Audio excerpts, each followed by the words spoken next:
the Oxford History of England, the great historian Sir Frank Stanton wrote, "Between the end of Roman government in Britain and the emergence of the earlier English kingdoms, there stretches a long period of which the history cannot be written." With the departure of the Roman troops, historians imagined the end of history.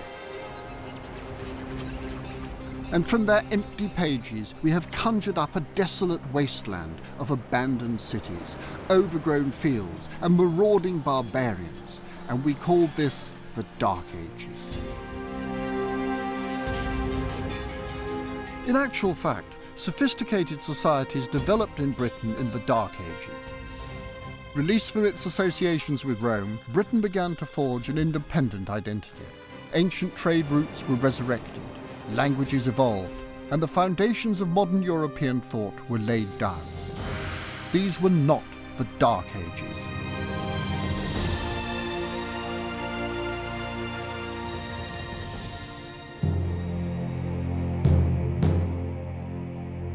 The fall of Rome led to a period of political instability throughout Europe.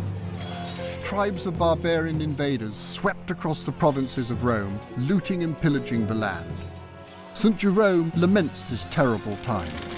Savage tribes in countless numbers have overrun all parts, and those which the sword spares, famine ravages. I cannot speak without tears. But what became of Britain on the outskirts of his crumbling empire?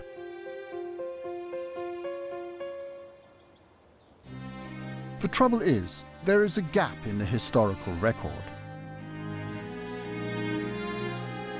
At one end, we have 410, a date as indelible and emotive as 1066. 410 was the year that Rome told Britain, "Look to your own defences." At the other end, we have 597, the year in which Pope Gregory the First of Rome converted the Anglo Saxons to Christianity. In between, there are only fragments and stories, a murky historical no man's land. The perfect breeding ground for myths and legends. Emerging from the shadows of his period is the figure of King Arthur who, if he existed at all, rose to prominence in these troubled years. But here lies a crucial paradox. How can a period of Dark Age barbarism also have produced the greatest folk hero Britain has ever had? Was Arthur invented to make up for a lack of real history, or is there some foundation to these peculiar myths?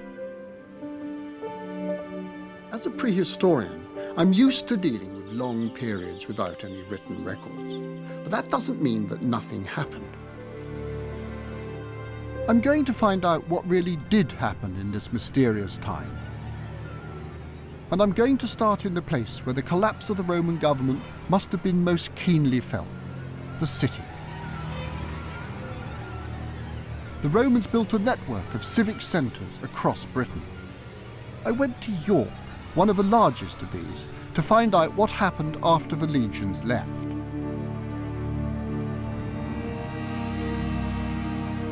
Underneath the medieval city walls, it's possible to see the earliest layers of a city's rich history. Whilst the Roman and later Viking layers provide plenty of archaeological evidence, the elusive Dark Age layers contain few recognisable artefacts. It's almost as if the period is invisible to archaeologists. However, by the side of the Roman bridgehead in York, archaeologist Mark Wyman has made a breakthrough. By re-examining thousands of pieces of pottery thought to be part of a city's Roman history, he has begun to shed some light on the city's Dark Age past. Okay, Francis, well, this is where we do the pottery. One thing that definitely does happen at the end of the 4th century in Britain is that coins disappeared. Coins are crucial to establish a chronology. But with no coins available, Mark had to find a new way of interpreting the evidence. We were looking for a type of pottery that might have continued in production beyond the end of Roman Britain. The pottery Mark was looking at could not be matched to any traditional Roman products. Mark, why do you believe this rather strange-looking stuff is 5th century? Well, this is what's known as calcite gritted ware. Yeah. It's a late Roman coarse pottery type, manufactured in huge quantities in East Yorkshire. The material we're looking at here is actually from a site excavated by the site of the Roman bridgehead at York. The layers that produced Mark's pottery had to be dated later than the Roman period. This suggests that pottery was being manufactured in York after the Romans left.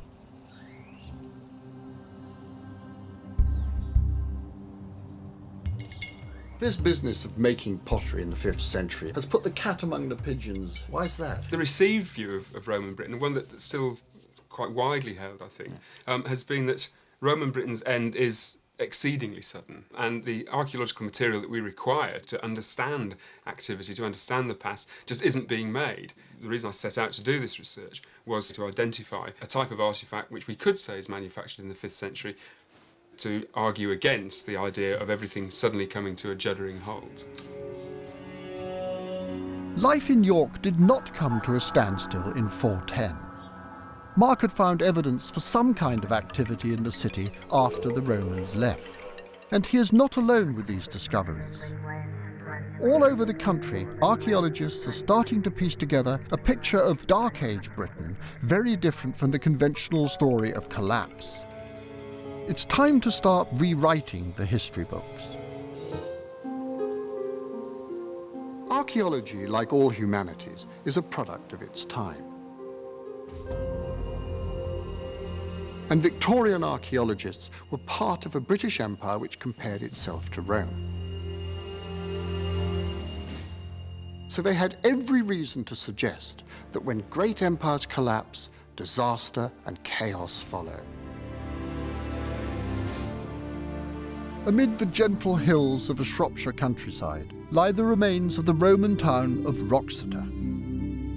The romantic ruins fascinated early antiquarians, who saw it as an evocative reminder of a great civilization which had fallen into ruin.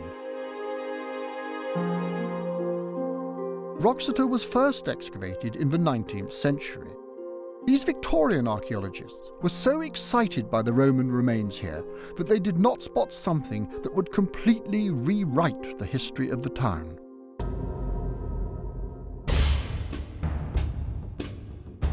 It wasn't until the 1980s that archaeologists discovered the real story of Wroxeter.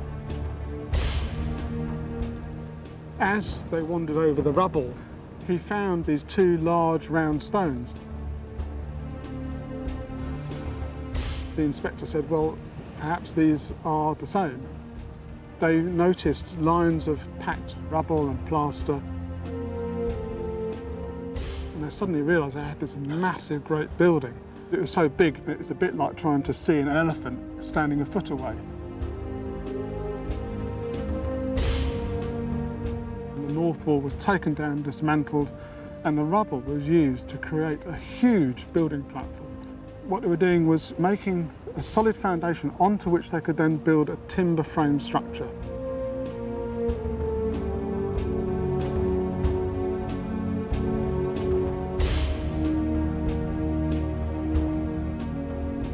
The dating was the major problem.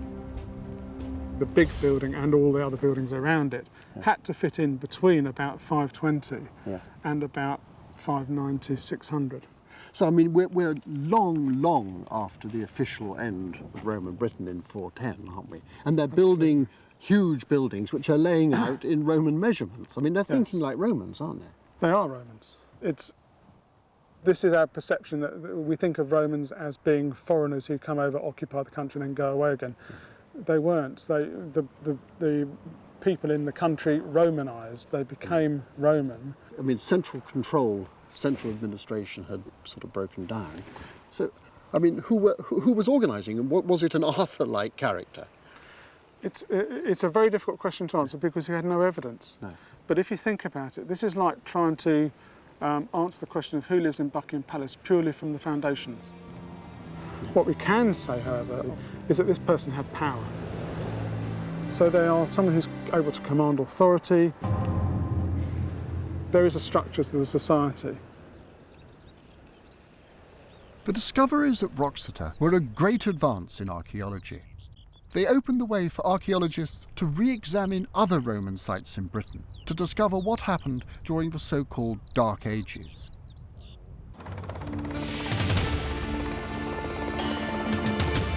Hadrian's Wall was one of the most important military sites in Roman Britain. Stretching from coast to coast, the wall includes a series of garrison forts. In its heyday, this was a bustling community of soldiers and their families defending the northern fringes of the empire.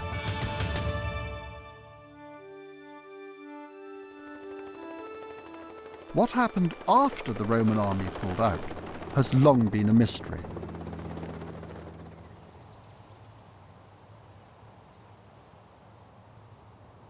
It used to be believed that King Arthur fought his final battle of Camlan near this remote, windy spot on Hadrian's Wall. But recent work has shown that within the fort of Burd Oswald, there was an altogether more extraordinary archaeological story to tell. Burd Oswald is the most westerly of the series of forts which line the wall. Miriam Lincoln showed me round the remains of its military headquarters. It's the main road through the fort, buildings either side, huge drill hall, the granaries to the south here. It was the granaries that archaeologist Tony Wilmot decided to examine when he began excavation here. I just had a feeling from looking around the site that late Roman would survive quite well. And chap in one corner said, Tony, I think we've got a bit of a straight line here. And a chap in another corner said, it's a bit of a right angle. And I basically went to the top of the tower of the farmhouse, looked down, and there was just this great rectangle sitting there. Above the stone foundations of the Roman granaries, Tony discovered the remains of a huge structure which was built long after the Roman troops withdrew. It was a unique archaeological discovery. What was it like? It's just jaw-dropped, you know. You think, God, this is it, really, you know. You've got this lovely, huge, open structure, thatched roof, and it would be the first thing you saw as you came through the gateway there. I put one of my most experienced diggers just to give a very quick clean to this slight trench, and I didn't tell her what I was looking for. And I said, anything odd about this? And she said, there's these sort of hard, flat patches. Yeah. Oh, where are they? And she went, well, there's one here, and I pointed to that. Yeah. And there's one here, and I pointed to that. And sure enough, they paired up.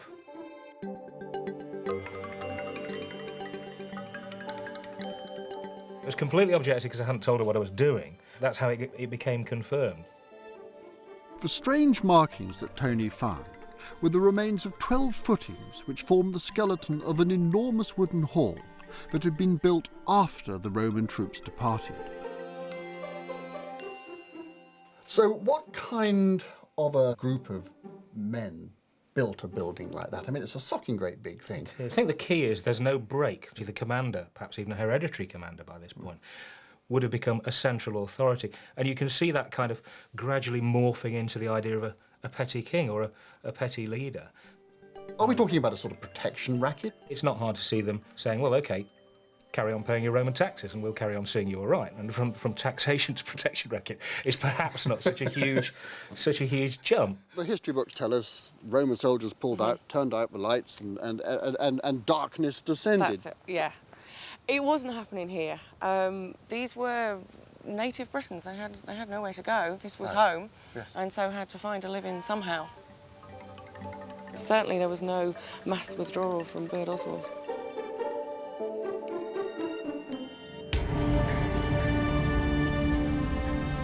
Do you reckon there are more late forts along Hadrian's Wall? I think there's certain to be. These communities didn't just disappear.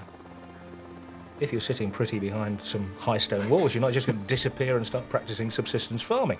You're going to stay put. There's started to be evidence from a number of places now that this sort of thing took place. Perhaps Burd Oswald is just one of a network of fortified centres that are growing up. You could go down to the southwest, you've got hill forts being reoccupied. I think that we should see Bird Oswald as one of those, rather than being part of the Roman frontier system at that time. Everything's changed. Yeah.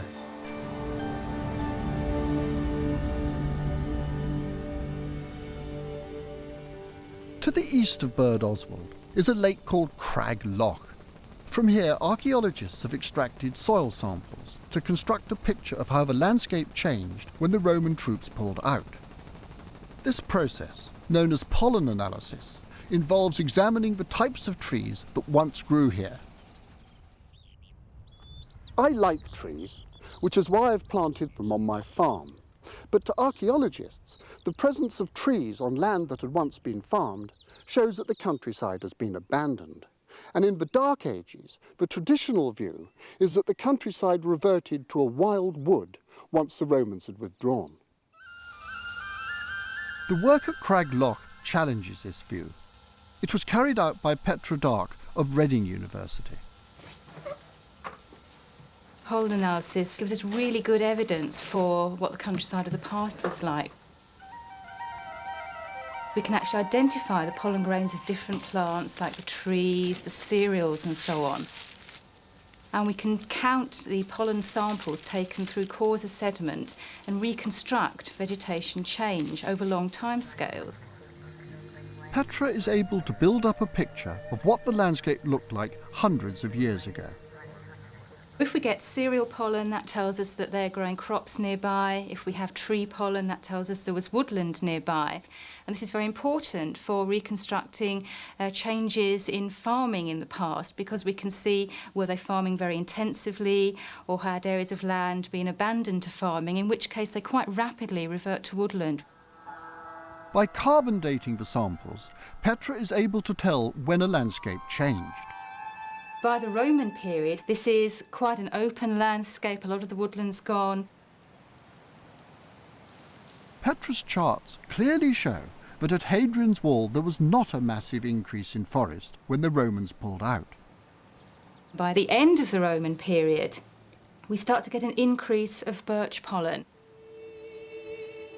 But the other trees are not really changing, so there isn't massive woodland regeneration happening.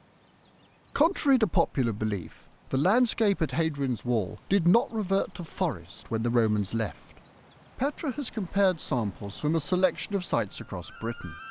While some do see an increase in woodland, at many the land continued to be farmed in exactly the same way. And in certain places, land use actually intensified after the Romans departed. We can't generalise across the whole of the landscape in the way that, in the 1950s, before we had this evidence, there was this generalisation. That's much too simple a picture.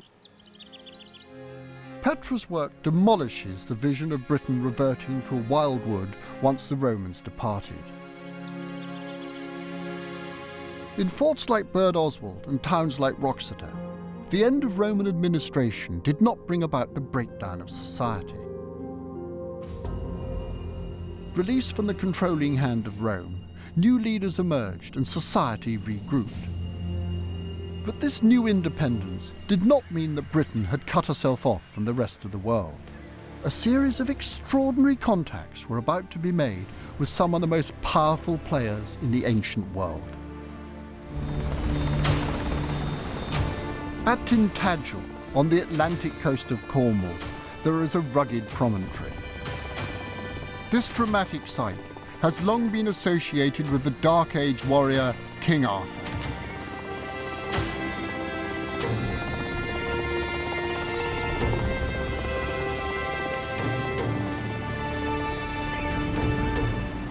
I think this one of the most romantic places in Britain. And I'm not surprised that Arthur is supposed to have been conceived in a castle here. The trouble is, those dramatic ruins over there are 13th century and have nothing whatsoever to do with Arthur or with Camelot. King Arthur first became associated with Tintagel when the author Geoffrey of Monmouth wrote a version of a legend in which King Arthur is born here. The Earl of Cornwall decided to build an Arthurian-style castle on the headland. Tourists have been coming here ever since to catch a glimpse of Camelot.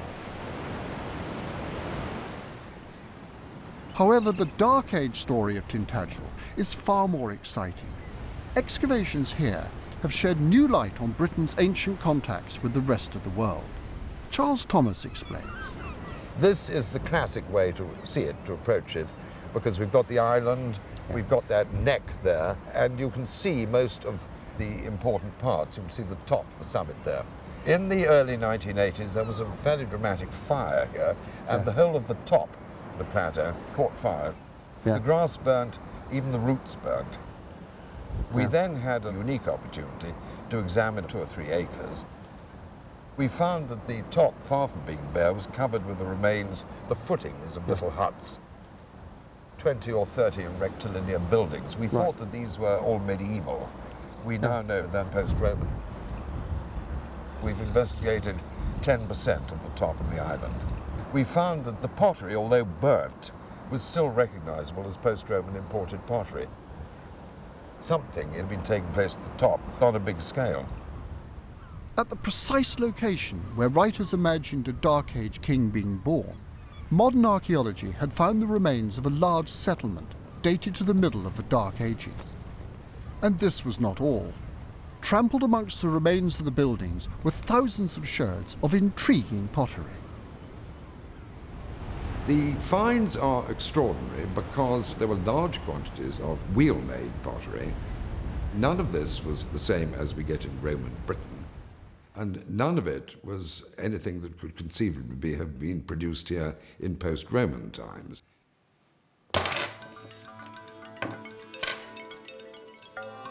Archaeologists thought that the pottery looked Mediterranean in origin. But to be certain, they had it analysed by David Williams at Southampton University. What I did with colleagues is to make a thin section of part of the actual pot, stick it onto a glass slide and grind it down so it's terribly thin.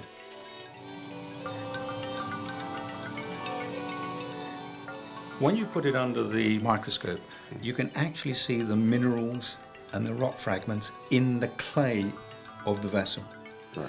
And they will actually reflect what type of geological area the clay came from. So if I look through this, at that slide you've got in there, lots of white bits and, 3 sort of pinky things. That's right. That's serpentine. That isn't a common mineral at all. You do get examples of serpentine around the Mediterranean, in western Cyprus, and they also occur just across the coast in southern Turkey. There's a whole string of kilns around there.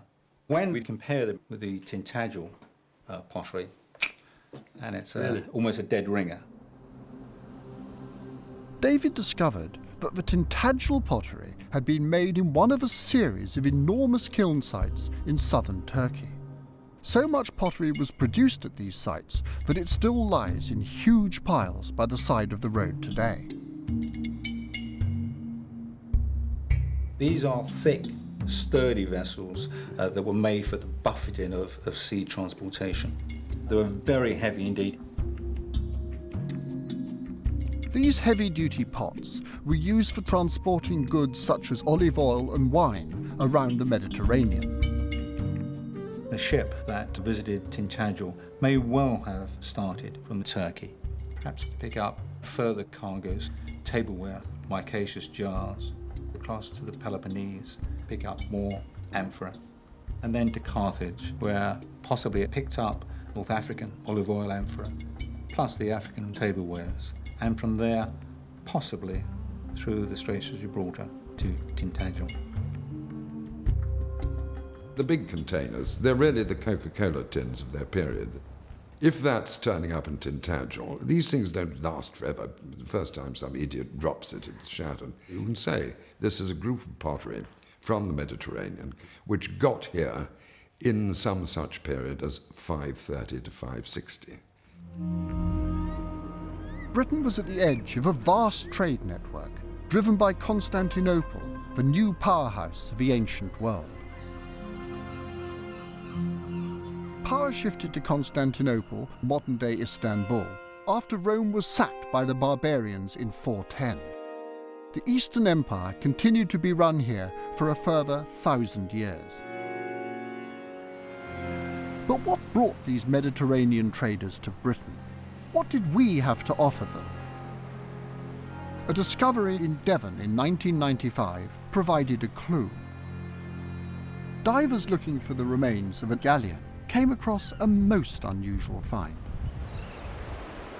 This estuary was mistaken as the entrance to Plymouth Sound. And then they'd see this great big expanse of water, and of course you've got this hidden reef of rocks. And you hit that lot, I mean, you've had it, haven't you?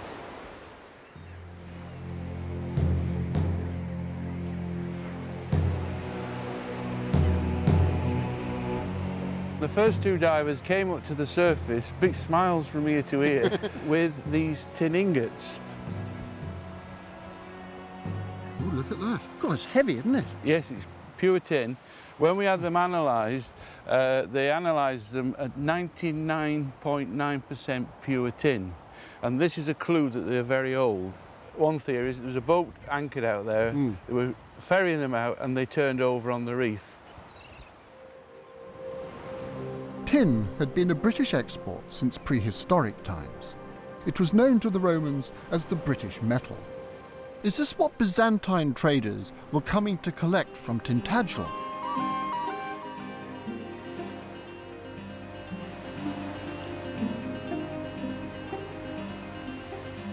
If you control a large area, you let it be known that by midsummer the tribute you're going to enforce is X blocks of tin, and you collect a lot of this. And this is something which would be extremely exchangeable in terms of Mediterranean goodies.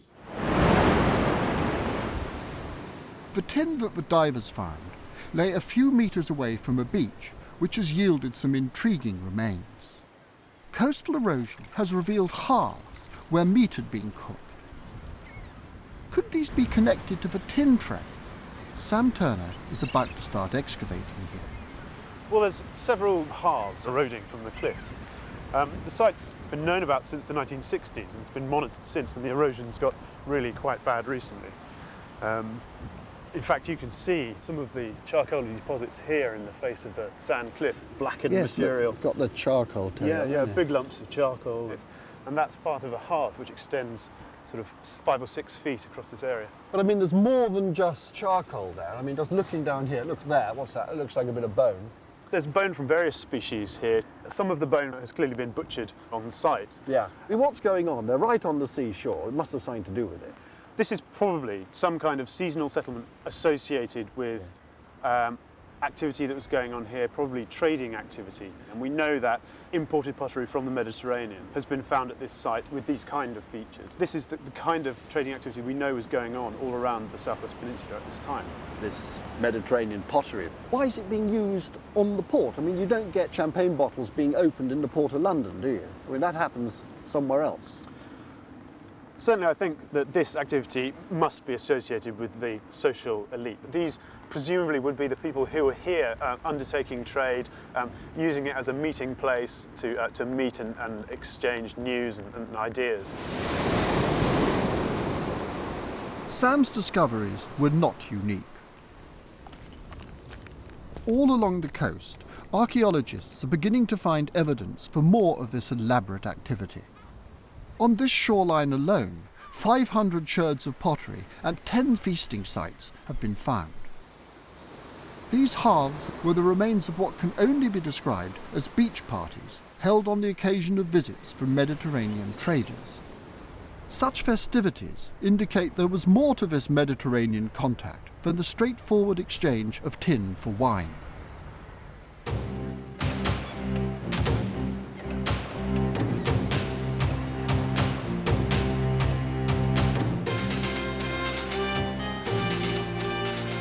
Today we place different aspects of our lives into clearly labelled boxes. Work, trade, religion, politics. But in the past, these partitions didn't exist. So I don't suppose that the Mediterranean and British traders were there just to exchange goods. These beach markets but to do with something altogether more profound, the ceremonial exchange of beliefs and ideas. And some archaeologists even believe that these ceremonies were politically driven. In the 6th century, the Byzantine Emperor Justinian I organised an attempt to reconquer the Western Roman Empire. This programme of reconquest was accompanied by a diplomatic initiative, a charm offensive to try to get local elites across Western Europe on board.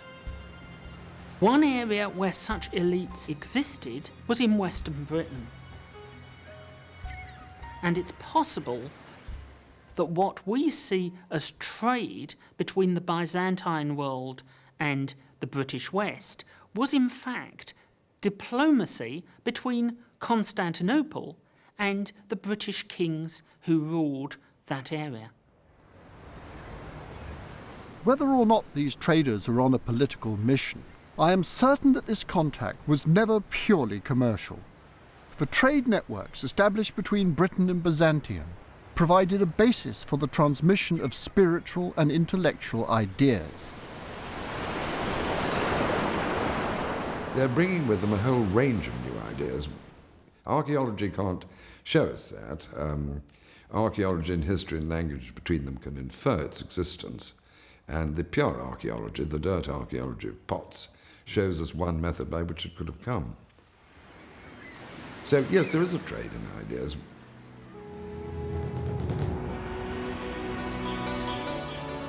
The Byzantine merchants did not sail halfway across the known world to visit a deteriorating island.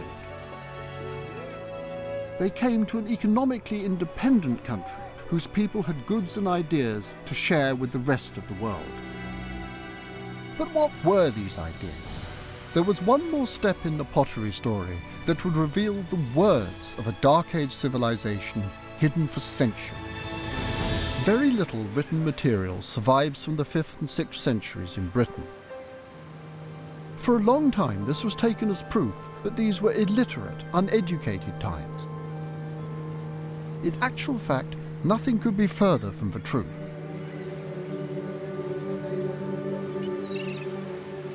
Dark Age Britain was a time of intellectual as well as economic advance. A single sherd of Mediterranean pottery, identical to the Tintagel material, was recently found on the remote island of Caldy off the south coast of Wales.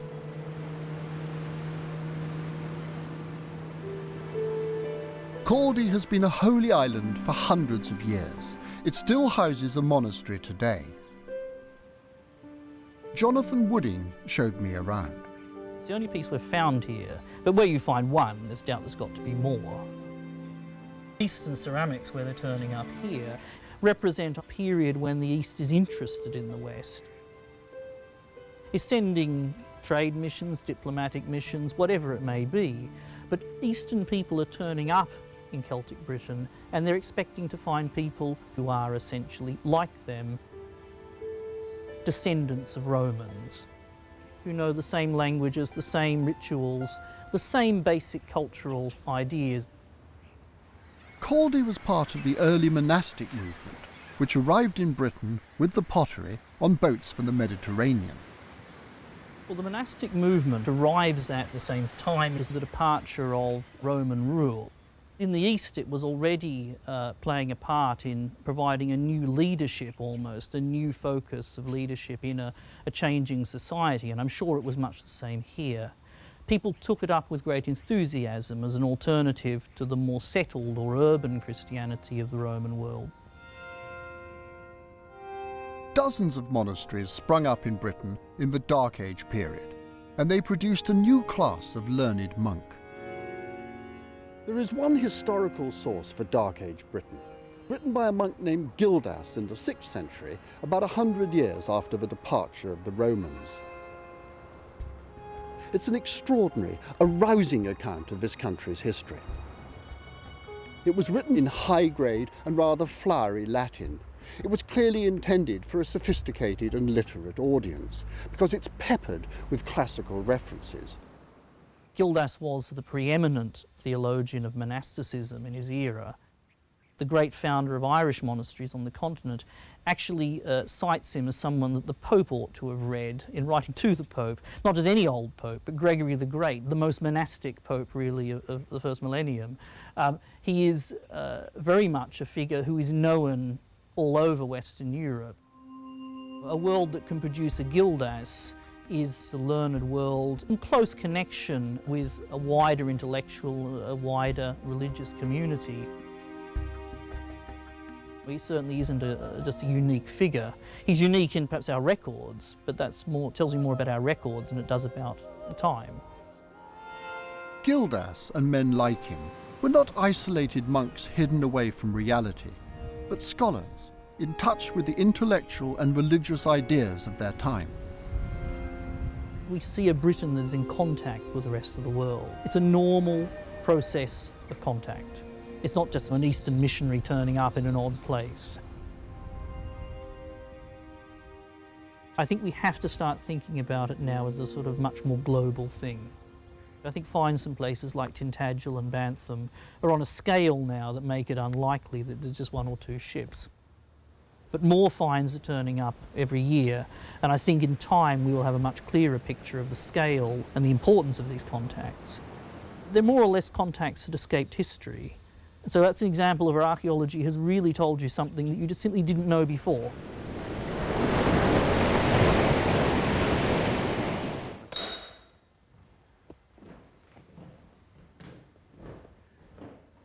Literacy was not confined to the monastic elite in Dark Age Britain. Caldy Island had one more secret to give up in the form of an ancient stone inscribed in Latin. With the sign of the cross, I ask from all those walking there that they pray for the soul from within of Cadogan. This is rhythmic, syllabic, Adonic verse, and it is by centuries the oldest. These people are using the meters that become the standard fare of every subsequent European literature. It's not Dark Age, it is not illiterate. Stones like the one in Caldy have been found scattered across Western Britain. These inscribed stones provide clear evidence for a highly literate society in Dark Age Britain. They are memorials, written not by kings or priests, but by ordinary people committing their thoughts to stone. For centuries, these inscriptions have been dismissed as the clumsy scrawling of a semi-literate society. In actual fact, they give us unique insight into the ideas that were structuring early British thought.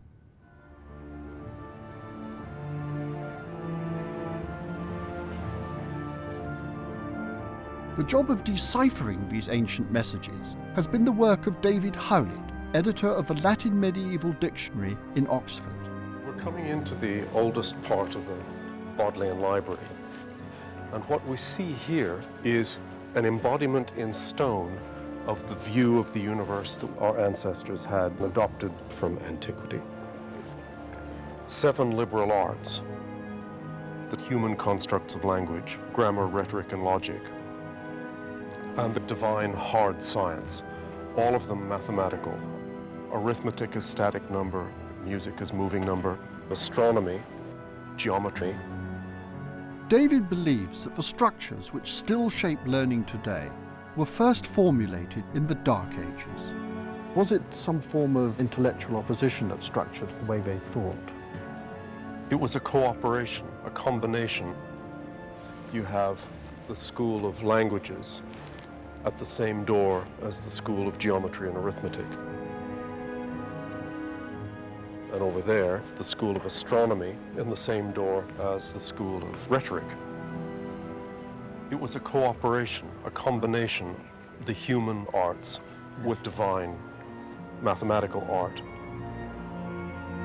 You need both. You cannot have one without the other.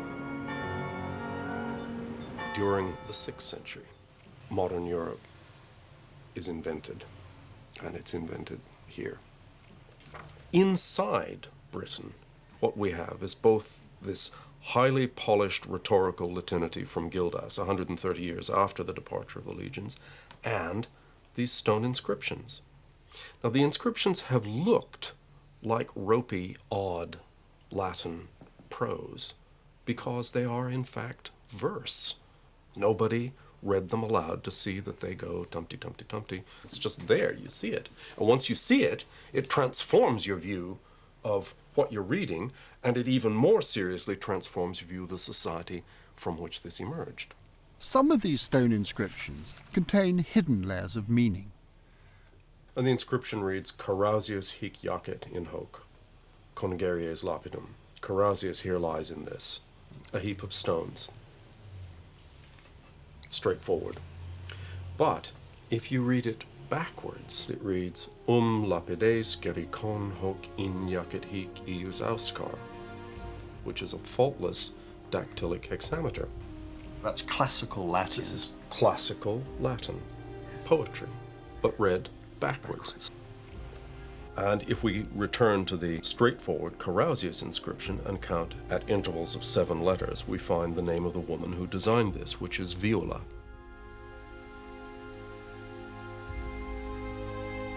Jorvert and Howland in sepulchres look in peace for the awesome advent of the judgment. Sanctissima mulier hic jacet, quae fuit amatissima conjux bivatisi. Audiva, a most holy woman, here lies, who was the most beloved wife of Bivatisus. In morals, discipline, and for wisdom than gold and precious stones, this woman was better. Now, she is the most holy, most beloved wife of a bishop. You've said that there are thousands of these Dark Age inscriptions. That does rather imply that there were an awful lot of readers. Some of these inscriptions are on hillsides in deepest Brycheiniog. They imply that there is a large class, large enough numbers to make this worthwhile. These islands are the focus for the real survival of Latin. If you imagine that at the time of the departure of the legions, the Brits are the only people in Europe who'd carry on writing very high-level literary Latin. And the reason this remained pure was that these were the only people in Europe who did not speak a Romance mother tongue. There was less linguistic interference from one to the other, so they learned Latin by the book. Rather like Salman Rushdie learning English by the book and then writing very high-level literary language. And the Brits are the only people in Europe who do this. Are we looking at a Renaissance here? For a Renaissance to occur, you have to have a Dark Age. And I don't think the Dark Age ever existed. What I see is continuity in the intellectual life. The fall of Rome in 410, what caused the withdrawal of the legions from Britain, is a finite historical moment with great ramifications, and they're serious and catastrophic. And people have just supposed that that was what happened in Roman Britain, but it didn't. This is the only place that did not happen. So, in other words, instead of turning the lights out, do you actually think that the lights were turned up brighter? This is the only place in which the lights were turned up brighter.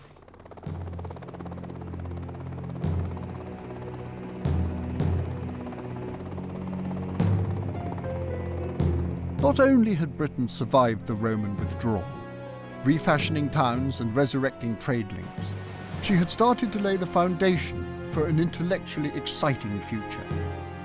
I started this journey with the mythical figure of Arthur looming in the background, a reminder of a lack of real evidence we have for the Dark Ages.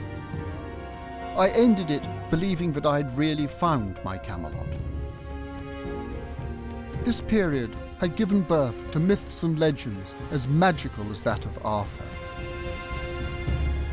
because this really was an extraordinarily creative time. Arthur may be historical fiction, but he is put in a real historical situation. In order to crystallize it, there becomes a person round whom these myths gather. And I don't mean myths as lies. This imagined golden age did have a real solid foundation. And that's Camelot. My own belief, for what it's worth, is that there was an Arthur, that he was a local war leader, and all took place in the north of Britain.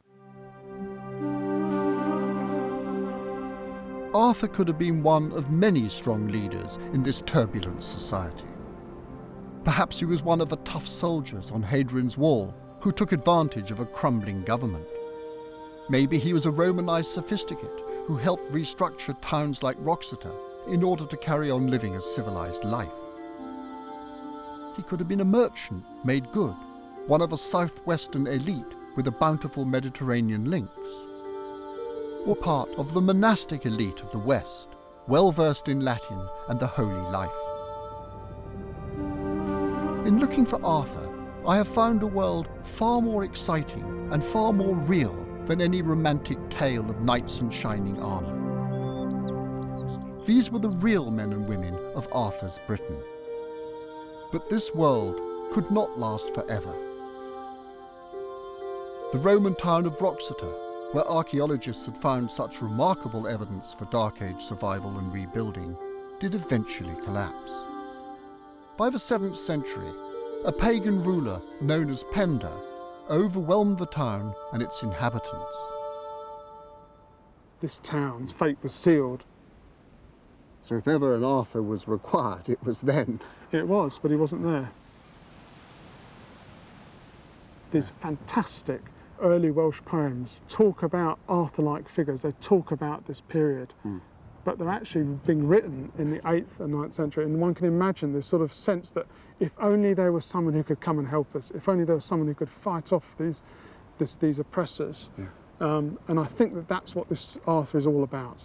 Arthur is all about this wish, this nostalgia for a past that never actually happened, but only if it had, they would have turned it all back and they would have kept their kingdom.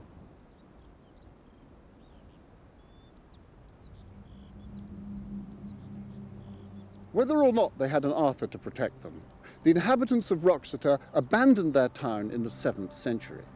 Changes which had been happening elsewhere in Britain had finally overtaken them. It was a revolutionary tide which came not from the hills and mountains of Wales and the West, but from the flat, fertile plains of eastern England. The end of Wroxeter was the beginning of a new chapter in Britain's history, the Anglo Saxon invasions. In the next programme, I'm going to show how archaeologists are beginning to question whether even this celebrated event really did happen after all.